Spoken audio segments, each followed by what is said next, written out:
Hello again, YouTube. Thank you for tuning in my channel once again. I know my eyes look kind of crazy today, so bear with me. But this is my third video on this channel. I hope you like, subscribe to my channel, and please comment. Please leave a comment. Let me know your thoughts on this channel, whatever I can help you with on this healing journey. Just reach out to me, please. But again, I thank you guys for joining me again today. As you can see, the title, it's about the different masks that we wear while on this journey. Well, today I have my t-shirt on with, let me fix my camera a little bit, with my sunshine. I call my babies my sunshines. But the different mask, it's amazing the different emotions that you go through while on this journey. I will recap a little bit. My son was murdered, Dante, on July 31st, 2016. So this year is my 5th year. I have been doing a lot of speaking. I've been on the news. I've been on the radio. I've traveled to different states, to conferences to share my story. But once the pandemic hit, it's like, okay, all of that stopped.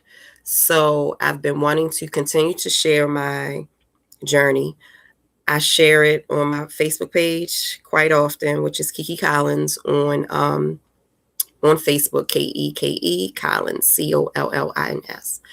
And I share a little on Instagram, not much, which is Black Butterfly 225 on Instagram. I share a lot of my journey. I do have a grief support group, which is virtual, so you don't have to show up in person. Just if you have Zoom, you can connect to it. It's No Other Mother Circle on Facebook. Again, my grief support group is No Other Mother Circle on Facebook. You can find it there. So the different mask. While on this journey, I noticed that if you haven't experienced the pain of losing a child, period, you wouldn't know this journey. And I wouldn't even want anybody to know this journey. That's where No Other Mother came from. I just kept saying I wouldn't want another mother to feel this pain. But if she has to, I just don't want her to go through this alone. So I had to get to this space. It wasn't easy. It's not easy, but this is part of my healing process. This is what has been helping me, just reaching out and just sharing and just being that shoulder or whatever I can be to another mother or family member, period. I've done a lot of training in trauma and griefs. I'm with Moms Demand Action as the Survivor Membership Lead for Baltimore City. And I just try to be as effective as I can, get as many tools that I need for myself and for others. But again, I'm trying to give you a backstory on where this began and where I'm going with it. So again, the different mask. While on this journey, you notice that when you go out into public or around certain people, they sometimes don't, they're afraid.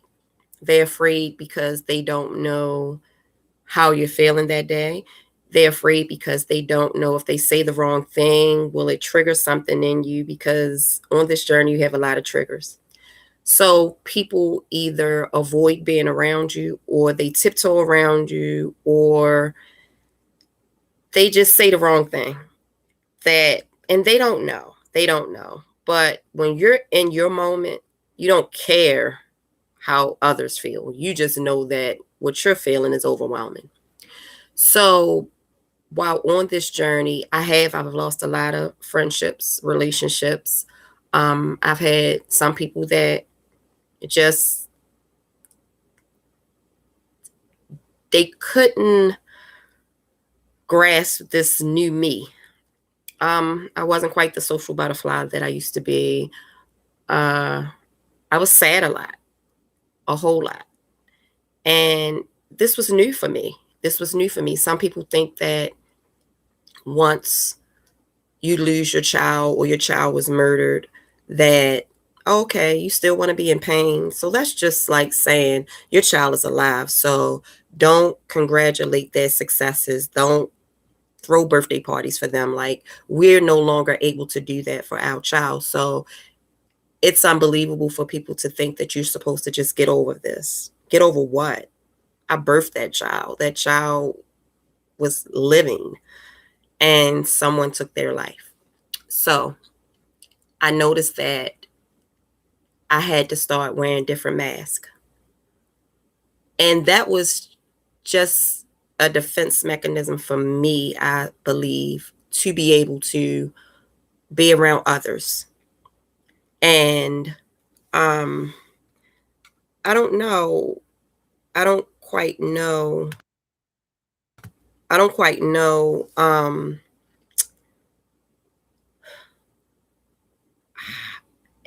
the exact date it started. I just know that I would have people calling me saying, come on out, come on out, come on out. And I would be like, no. And then I noticed that if I did come out, I would have to wear this mask to smile. And the problem with wearing masks is a lot of times you're not accepting or dealing with the pain or whatever on the inside. And it almost seems like it stunts your healing process or your day-to-day functioning. It stunts it because if every time you go around certain people or in certain environments and you have to mask your pain or put a mask on, we're being fake and phony. So that means we're not able to be who we are or who we're learning to be. And I found that that was like one of the worst things I could have done for myself. I can't say for others, but I just know for me, it was hard. So once I came into whatever I feel that day, that's what I'm going to feel. I can't worry about how someone perceive me. I can't worry about what they're like, how they're going to feel. I just know that I have to get through my day to day. And some days it's every second. Some days it's every minute. Some days I can take it one day at a time. But the first year and a half, it was 1 second at a time, 1 minute at a time, 1 hour at a time. And getting through that second, getting through that minute, getting through that hour, I honestly thought I would lose my mind. I really did. I just knew I was going to lose my mind because I'm so angry. I'm so sad. I'm so heartbroken. I'm so confused. I can't change anything. How do I look at people the same? How do I look at outside the same? I don't even see myself as the same. So you have to learn how to walk again. You have to learn how to talk again. You have to learn how to see again. All of your senses are disrupted after the pain and trauma of losing your child. So because of that, you have to reinvent yourself. You have to learn what you like again, learn what you love again. You have to get into a mode of, okay, I have to keep moving. And I always tell people, find an anchor, whatever that anchor might be. That anchor might be going back to work. That anchor might be your remaining children. That anchor might be your grandkids, if you have any. Your anchor might be whatever gives you the most strength. And my anchor ultimately became my support group, which is No Other Mother, that was birthed through the pain of my child being murdered. And every time I wanted to give up, or every time I went live and was crying or whatever, I had a group of people on one side, Kiki, why are you sharing so much? Some people don't even care. But then I had another group of people on the other side saying, oh my gosh, you don't know how much strength you're giving me. Listening to your story lets me know I'm not crazy. Listening to you speak lets me know that it's okay. And my motto is always, it's okay to not be okay sometimes. And a lot of times when you're in that hole, that dark hole, sometimes it's like, I didn't even mean to be emotional. You just never know when you're talking about it. But sometimes when you go into that hole, it's so dark, it's so lonely, it's so cold. And you have people looking down in that hole at you like, when you coming out? Or you still down in that hole? Or they just walk by. So I've always wanted to be that sister mom or that friend or whatever you need me to be at that time. I always wanted to be that person that can get down in that hole with you, that can sit with you while you're going through it. And some days I can sit with you, talk you through it so we can get out that hole together. Some days I see you coming up out of it and I can put my hand down in that hole and just help you up. But I notice sometimes on this journey, I can't always get down in that hole with you because I don't have the strength for myself, let alone you, to even help you up because I can't help myself up. So on those days with no other mother and all the relationships I built with different organizations, grassroots organizations, it's a village of us. So when I can't get in that hole or I don't have the strength to help you about that hole, it's a whole village of strong, amazing women that's at this point where on their best days, they can get down there in the hole with you, or they can help you up out of that hole.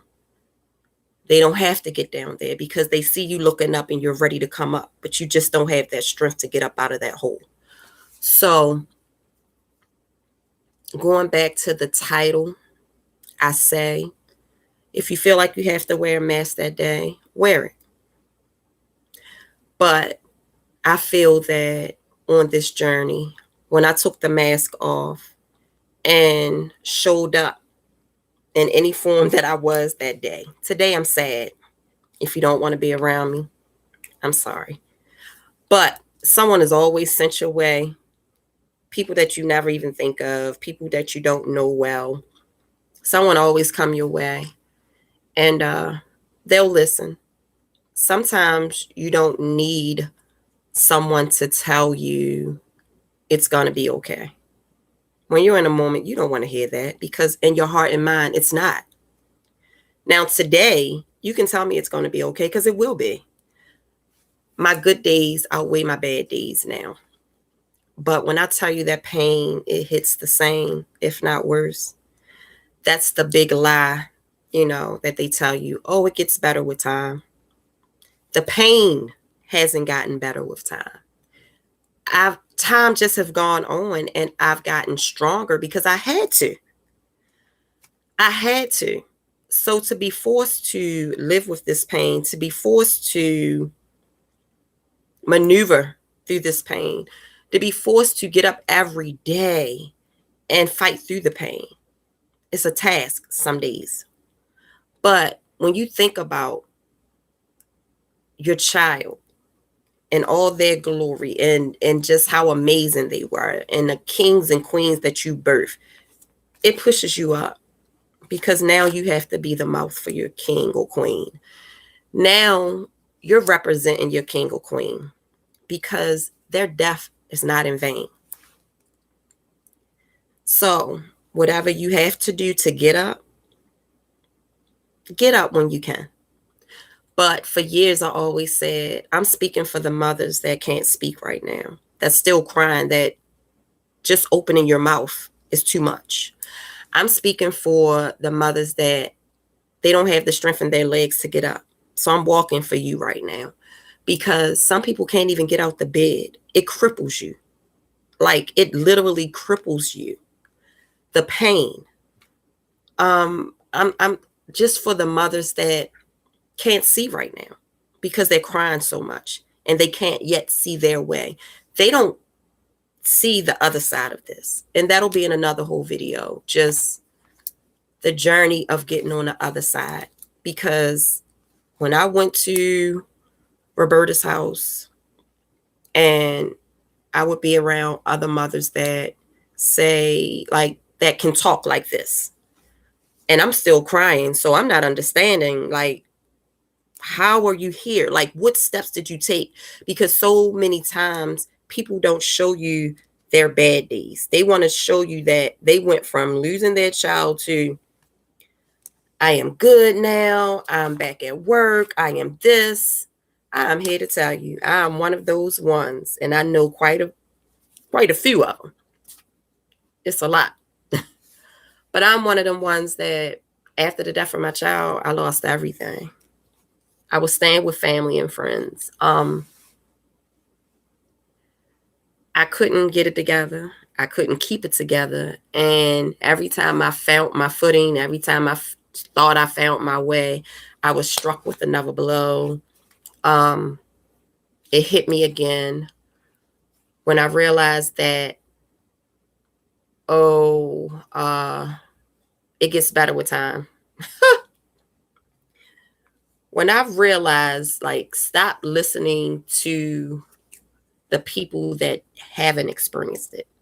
And the more I gravitated toward those that have experienced it, I felt some relief. Like, okay, you get it. You get it, because this doesn't make sense to me. So now that I'm past his anniversary, which I call the death date, I call it the anniversary. And I'm past the date that I buried my child, which was August the 9th. So for the month of July was really, really rocky for me. It was so rocky for me. And dealing with death on top of death, and then the date of my child's anniversary and the date that I had to bury him, all of that started weighing down on me. And I no longer felt strong. I was confused. That fog came back over me. Those that's on this journey, and whatever is your greatest loss. I can't say because I lost my child that my pain is greater than yours. I can't say that, because if you've never experienced it, it's not saying that you can't feel this pain, because it's whatever your greatest pain is. Whatever your greatest pain is, I believe that it might be equal to it. But I would never dismiss someone's pain and think that because you haven't lost a child, or even if you did lose a child, my pain is greater. No, my whole thing on this journey is, if you're on this journey, period, I want to be there with you. I want to be able to hold your hand when you need me to. I want to be able to hold you up when you need me to. I want to be able to be that listening ear when you need me to be. I want to be able to say, it's going to be okay. And you're fine. In whatever condition you're in. If you're not abusing yourself and you're not harming others, whatever you need to do to get through that second, that minute, that hour, I say do it. I say do it. It was told to me, whatever I needed to do to get through that day, whatever I needed to do to get through that second, whatever I needed to do to get me through, to get me over, I did. And I just knew that I didn't want to hurt myself, because my remaining kids didn't deserve that. I didn't feel in that space where I wanted to hurt me, because I felt like I was hurting enough. The death of my child hurted me enough. So I didn't want to do any more damage to myself. I just knew after a while I had to come up. I had to come up out of this hole. I had to be able to breathe again. When my mom's call and they're crying, I always say, breathe, breathe, baby, breathe. Because when we hold our breath, when that pain, we scared to breathe because it's like if we breathe, we're going to feel it. No, when you breathe, you're releasing some of it. As soon as you breathe, you think clearer. As soon as you breathe, your shoulders relax a little bit. When you can't breathe, you restricting that air, you restricting everything. So I always say breathe, breathe. It's okay. Just breathe. You can continue to cry, you can continue to scream, but I need you to breathe. I need you to breathe. Because a lot of us mothers, when we don't breathe and we getting into that, we faint. We cause us so much pain and anguish and hospital visits on this journey. So that is why I am so grateful and thankful that I'm in this position while on this journey to be of assistance, to be of whatever another mother stand in need of. So I'm going to close out now, guys. I want to thank y'all so much for joining me again.